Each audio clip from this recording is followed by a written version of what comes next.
Good morning, everyone. As you might guess, I am very pleased to announce a tentative labor agreement that has been reached between the railroad workers and the railway companies.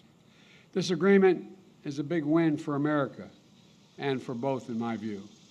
I want to thank the lead negotiators from the labor movement, the Brotherhood of Locomotive Engineers and the Trainmen, International Association of Sheet Metal and Air and Rail and Transportation Workers Union, and the other labor unions engaged. And this is a win for tens of thousands of rail workers and for their dignity and the dignity of their work. It's a recognition of that. During these early, dark, uncertain days of the pandemic, they showed up so every American could keep going. They worked tirelessly through the pandemic to ensure that families and communities got the deliveries they needed during these difficult few years. And because of the labor agreement, those rail workers will get better pay, a 24% wage increase over the next 5 years, improved working conditions, peace of mind around their health care by capping the cost that workers will have to pay. And it's about the right to go to a doctor or stay healthy and make sure you're able to have the care you can afford. It's all part of this agreement. They earned and deserve these benefits. And this is a great deal for both sides, in my view. The agreement is also a victory for railway companies. And I want to thank the lead negotiators from the National Railway Labor Conference and our major rail companies. These companies also played a critical role in keeping America moving during the pandemic, and that's not hyperbole, it's a fact. With this agreement, railroad companies will be able to retain and recruit workers. They'll be able to continue to operate effectively as a vital piece of our economy. They're really the backbone of the economy. I have this visual image of rails being the backbone. I mean, literally, the backbone of the economy. So I thank the unions and the rail companies for negotiating in good faith. They've been up for 20 straight hours to that negotiation and for sticking with it, especially over the last few days.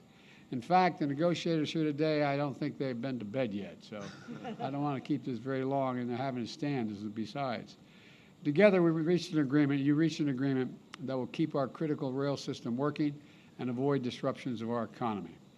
And I'm grateful for the members of the administration who worked tirelessly on both sides to help get this done. I especially want to thank Labor Secretary Marty Walsh, a card-carrying union member and the first union labor secretary in decades, for his tireless round-the-clock work.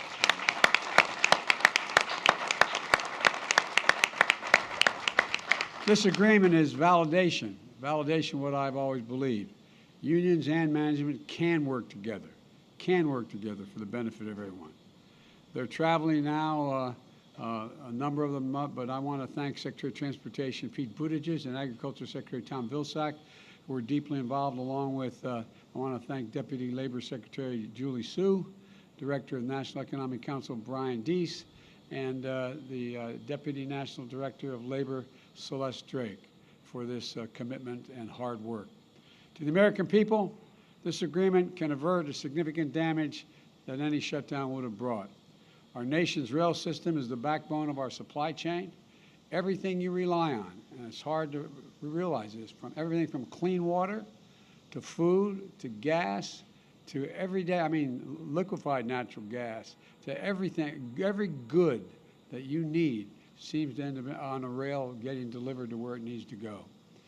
With unemployment still near record lows and signs of progress in lowering costs, this agreement allows us to continue to rebuild a better America with an economy that truly works for working people and their families.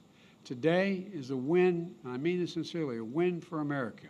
So I want to thank you all for getting this done, both business and labor. Thank you, thank you, thank you, and may God protect our troops. Thank you so much.